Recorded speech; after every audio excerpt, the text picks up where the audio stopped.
طبعا اجمل شيء ان انت تستضيف انسان بتحبه على المستوى الشخصي وهو مبدع كمخرج، ويعني بسم الله ما شاء الله اعماله كلها ناجحه. اخونا المخرج والدكتور حسن البرديسي، اهلا وسهلا.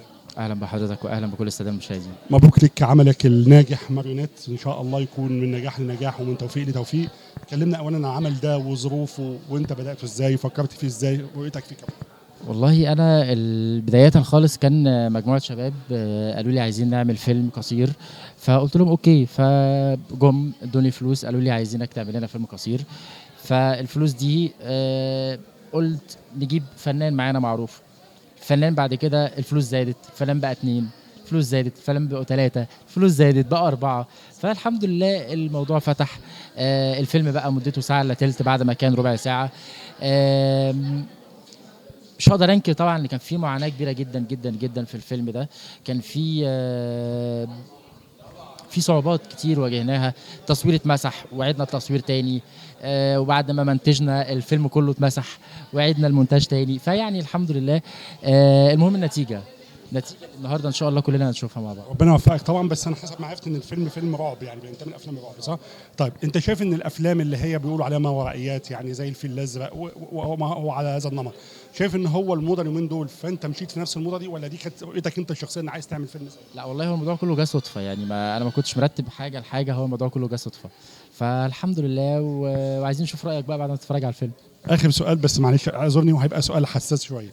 كان في عمل عندك وكان في تقريبا ان حسن عبد الفتاح اعترض على وجود شخص معين، خلينا نتكلم بصراحه، محمد كشري في الدور ده، في دور كان معاك تقريبا اعتقد في المسلسل. جوني على الهوا. معلش لازم يكون سؤال كده سخن. ايوه. هو بصراحه كان المفروض حد يعني يكلمني وقال لي محمد الزبال عايز يمثل وكده. فقلت له ممكن نشوفه، يعني نعمل له تيست. وجبته المكتب عندي. وبطل العمل طبعا كان الفنان حسن عبد الفتاح. كان من ضمن شروطه ان هو يعني الشاب ده ما يبقاش موجود يعني في المسلسل. واستبعدناه وخلاص، وعملنا المسلسل واتعرض وخلاص. اخر سؤال عشان عارف ان انت مستعجل. ايه اللي نفس حسن البرديسي يعمله بحيث يبقى عنده بصمه اخراجيه لما حد يدخل يشوف فيلم يقول الفيلم ده اكيد اخراج حسن البرديسي؟ اكيد كل مخرج بيحرص انه يبقى له بصمه معينه، زي يوسف شاهين كده مثلا. اي حد كان بيدخل فيلمه يعرف ان الفيلم ده يوسف شاهين حتى لو ما شافش اسم المخرج. خليني بس اعمل الاول افلام والناس تدخلها وبعد كده نحط البصمه بتاعتنا. كلمتك الاخيره، انت عارف انت راجل يعني قريب من قلبي وبتمنى لك النجاح. نفسك تعمل ايه كمخرج؟ احلامك ايه؟ طموحاتك ايه؟ والله انا نفسي انجح. نفسي ابقى ناجح وابقى متواجد في السوق.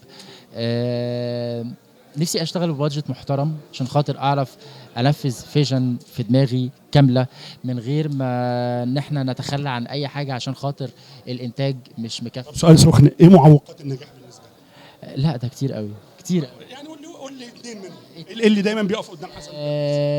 دائما وابدا الناس سيئه الظن. يعني للاسف في ناس كتير جدا سيئه الظن. في ناس كتير جدا عينيها وحشه. يعني بس هو الحافظ ربنا سبحانه وتعالى طبعا. بس يعني اتمنى يعني لما حد يشوف حد ناجح، حتى لو ناجح نجاح بسيط جدا، يقول ما شاء الله. حاسس ان نجاحك بدا يعني اسف يصير ناس ضدك؟ للاسف